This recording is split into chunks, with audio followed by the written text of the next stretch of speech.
Good day, everyone, and I'm back live on a Sunday morning. It's a holiday weekend here in Canada, so kind of quiet, but I just thought I would go live with another book review today. And the book I'm going to be speaking about today, oh wow, Illborn, Illborn by Daniel T. Jackson. Um, you know, what can I say about this book? This book was a self-published fantasy blog off, so SPF 07 semi-finalist. Um, there's been so much buzz surrounding this book. It's in the indie community, this 700 plus page juggernaut is just really taking things by storm. It's probably one of the most hyped self-published fantasy books that I've seen recently. And I remember when I first considered reading this, I frankly was a bit leery of a letdown. This book was high on my TBR for months, and I kind of waited a bit before wading in. But um, you know, I I remember when SBFBO came around, I kind of felt the pressure of the sands of the hourglass running out because people were really putting a lot of reviews about this, and I didn't think I'd be able to resist too long read them. I didn't want to get spoiled, so this began to take precedence, and wow, I am so grateful that I took the plunge. Um, this book was my 2022 favorite, top number one indie science fiction fantasy book of the year. This Illborn, it was just phenomenal. So let's talk about Illborn. It's spectacular. It's a coming of age, dark, high fantasy. That's what I would consider it. The plot it revolves around multiple POVs of these four young people. There's two females and there's two males, and it's set in a medieval style world. The bulk of the action it takes place in the lands to the east of what essentially is like a holy land of this Christ-like figure, Lord Aiduel. So the four POVs that I spoke of, it's four young people, Alana, Corin, Leanna, and Aria. And these four POVs, these four young people, they've never met each other before, okay? And they're in different parts of the world, essentially. Nevertheless, they're bound by this common haunting dream that will irrevocably change their lives and put them on a path towards a very uncertain yet seemingly unescapable destiny. So let's talk about our four POVs, and let's speak about Alana first, which I know is probably perhaps the most controversial character, but personally, I think she's my favorite. So Alana lives in relative poverty with her terminally ill mother, and who used to be a prostitute. And their financial situation is desperate. Her mother is sick and dying, so because Alana is desperate and prompted by her dying mother, Alana turns to this former influential and high-ranking member of the clergy, essentially, for assistance. But only sorrow awaits Alana when she takes the chance to reach out to this clergy member who is High Priest Ronus. So she reaches out to Ronus for aid, and there's a tragedy that happens because of that. The tragedy resulting from this fateful plea to help Alana forces her to flee her homeland. Her homeland is called Dia Magnus. That's where her and her mother live. But she's pursued by powerful forces seeking justice for crimes they believe Alana has committed. And these forces won't rest until she's captured and brought to judgment. Meanwhile, this haunting dream, this dream that I said ties together all four characters, they're all experiencing this dream. For Lana, it's relentless, right? And it calls to her. And each of these characters in the dream, they receive their own special words that link them to the dream and basically describes them and what their mission is and what their personality is all about. And for Alana, the three words are lust, power, and domination. So lust, power, and domination. And then I think when you read the book, you'll understand why those are Alana's words.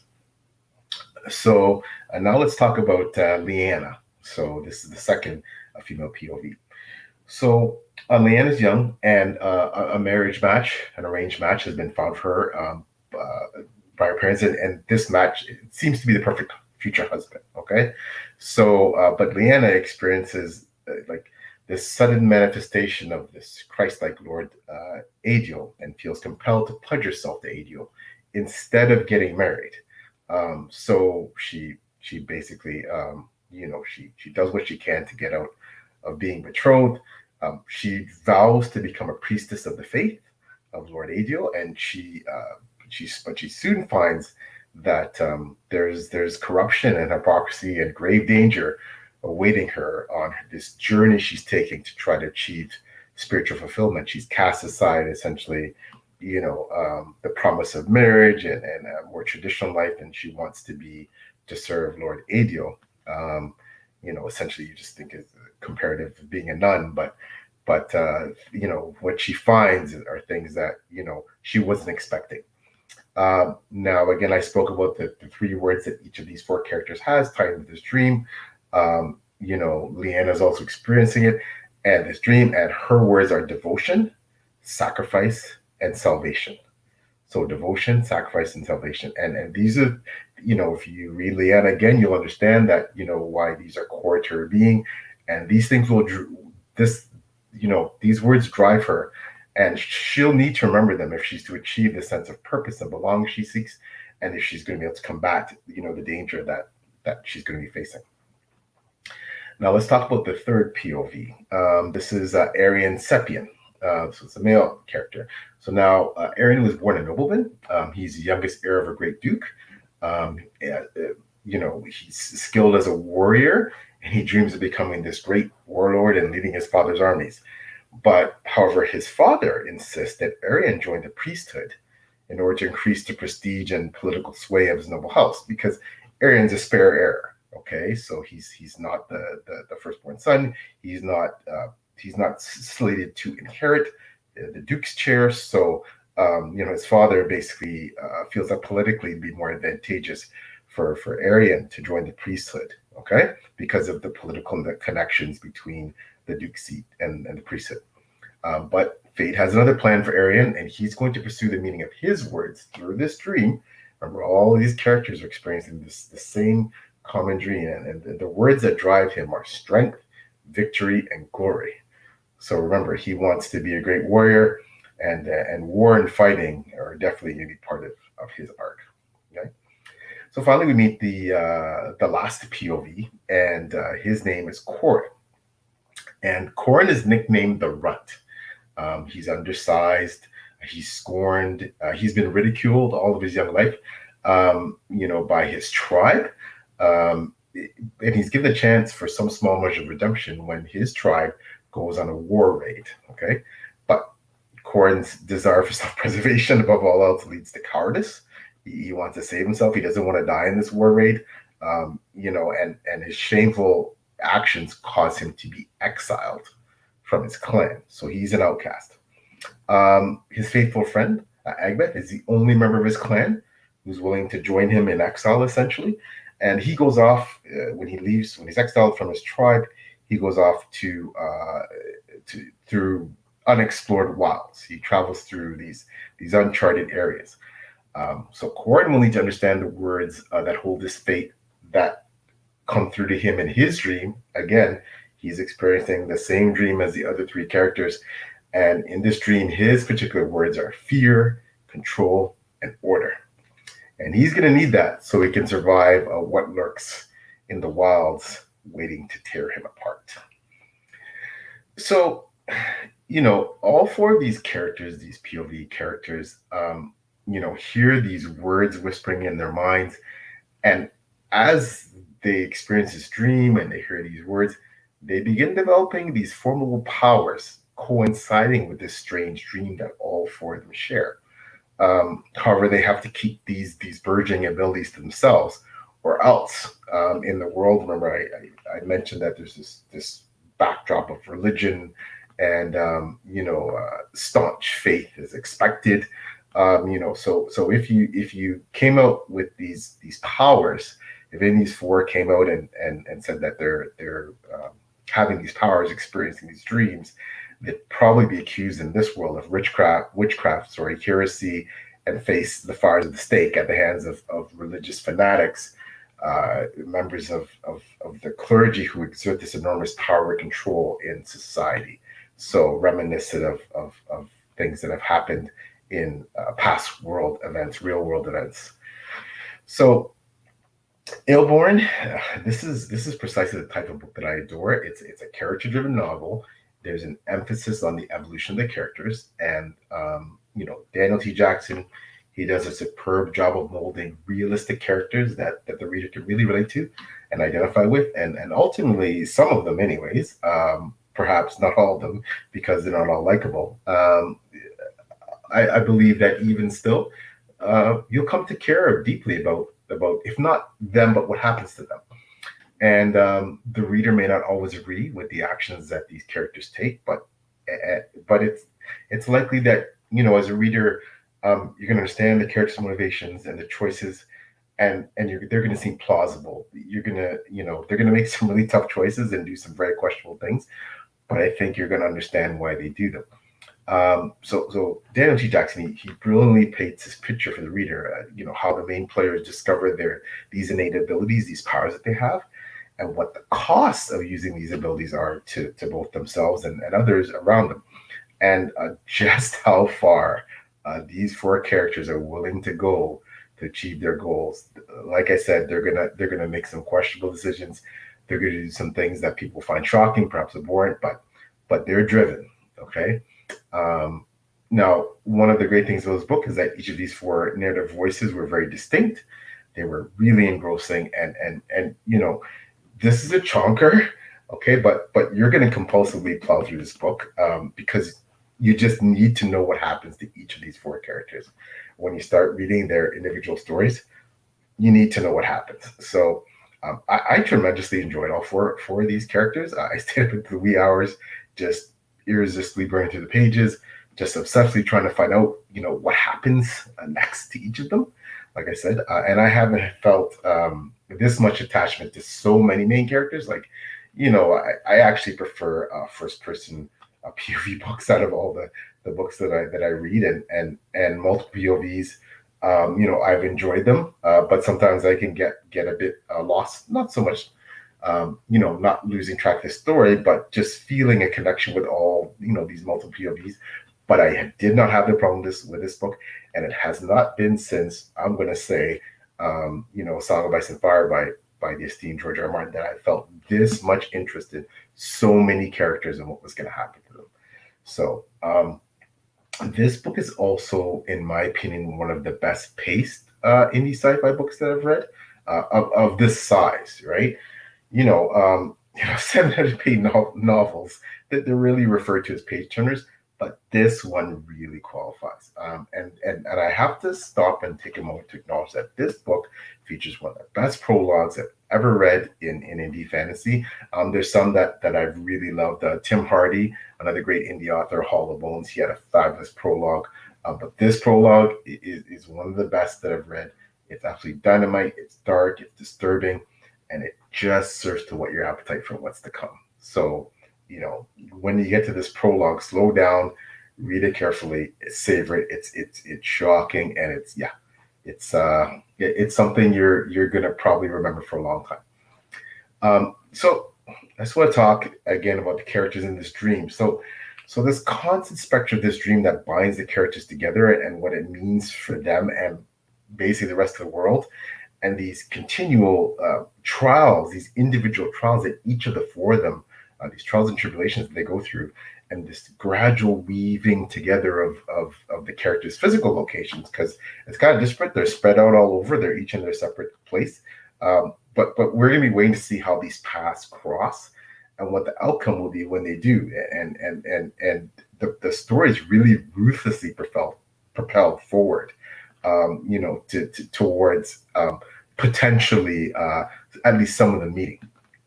So, so this is a combination of all these reasons to keep going through this book. Like I said, I couldn't stop reading, and I don't think you're going to be able to resist just plowing through this either, despite the size of the book. things evolve organically, and this book never felt too fast or too slow. There was this constant feeling of tension. We fret over these characters' fates. There's violent confrontations, there's murders, there's large scale battle scenes. Not as many, but there's one really good one near the end.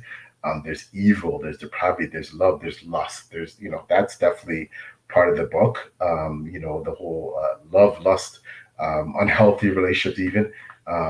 Part of the book, manipulation, obsession, right? And all of these themes, it's really intoxicating, and also make this book, it's unputdownable. Now, if you watch interviews and hear anything that Daniel T. Jackson, the author, said, he clearly states his fictional world is based on medieval Europe, and that's plain when you read this. Illborn sometimes feels almost like it's historical fiction, another genre I love. It works exceptionally well here. The world building, it's a bit more generic, with obvious inspiration from ancient Christianity, English Reformation, Spanish Inquisition. You'll see I think some inspiration from like the Knights Templar, the Crusades, and other elements from those eras, from the past. The description of settings, they're not heavily detailed, but somehow though it works, and this book feels very fresh and inventive despite relying on the whole setting of well used medieval Europe type setting, and despite the heavy reliance on borrowing from real history and some beloved tropes, so it still really works well. Okay, so tropes done right. And there's enough elucidation to give the reader that feeling of reality, and that's the most important thing when you consider the effectiveness of a writer's world building. So, and this world is dark, it's brutal, and very authentic. So here's the thing that puts Illborn over the top for me, and firmly into the book of the year for 2022 last year, is the themes. Okay, these dark, compelling themes, and how Jackson handled them. Okay, he tackles these weighty, sensitive, and utterly fascinating subjects, about religious intolerance, sectarianism, but I want to say it seems that he's posing two interesting questions. And the first one is that, where is the line drawn between being a devout worshiper versus being a zealot? Okay, and I think you're going to see a lot of that in this book. And the second question, the first question more for the readers, and the second question more perhaps for the characters, where is the line drawn between being seen as a devout worshiper versus being a heretic? And that's a really interesting question. In Illborn, to be utterly devoid to the point of fanaticism and being willing to commit torture and murder and atrocities in the name of religion, as a true believer, it is something that, again, if you take the historical context, these things have happened. The people that dare have miraculous dreams or visions about Lord Aiduel, they can't help it. They're having these dreams, or believe that people can do miracles in his name. They can either potentially be considered insane, and at best probably, and at worst they're an apostate, and they're subject to be sanctioned murder by the religious hierarchy. So this is a very complex and confounding contradiction that humankind has grappled with about organized religion for centuries, and there are things that I, as a reader and a writer, and a person of faith, that I've personally struggled with. That reconciliation of that. That when a religious hierarchy, composed of other flawed and sometimes even contemptible human beings, and great human beings too, and noble human beings, because we're humans, and we're not usually just one thing. So when people like that, who are in charge of a faith, decide who is a saint versus who's a sinner and worthy of extermination, where's is there any room for like a genuine divine experience? So they decide, right? Rather than you, and thus, there's this worry about constantly living in fear of being devout enough or being considered, a heretic, and doesn't that rob some of the joy of being a believer from those who believe, if that's what you're stuck with? Could that not potentially drive people away from the faith? And how can you stay true to religion whereby the people who control the religion might kill you for what you believe? Is kind of contrary, right? Is it sign? When you have these, is it signs that you're actually being specially blessed by the deity you believe in, or are you mad and practicing witchcraft? And that's a fine line, and I love the way Jackson explores in this book. So let's get now to some final thoughts. So overall, this book is extremely well written. It's not, the prose isn't as ornate as I often enjoy, but it's still delighting me. It struck that perfect balance between keeping me engaged in the story, keeping things flowing. It's versus diverting me for how lovely the words on the page were. This is a fantastic tale about desire, loss, forbidden powers, these visions, it's rife political and religious intrigue, overcoming, adapting to adversity, facing one's fears. There's some thrilling action. Jackson skillfully weaves this together in these 4 multiple POVs, and each one that you're gonna care about what happens to them. This is a mastercraft effort. It's really fabulous. Especially, this is Daniel Jackson's debut novel, his first novel, and this was amazing. Everything about it resonated with me, and after more than 700 pages, I did not want to end. I just wanted more. I read a lot of phenomenal books in 2022, but Illborn ended up being my best read. Highly recommended. Stars off the rating scale. I'll be thinking about this book forever. The next installment, if you can believe this, is even better. I will be doing a dedicated review on Aiduel at some point. And my final word is one of my favorite characters who's not even human from Illborn, Blackpaw. So thanks for watching. In links in the thumbnail to how to buy this book, and links for the author's socials, etc. Illborn, worth the hype, a book you should definitely be checking out. Thanks again for listening, and we'll talk to you soon.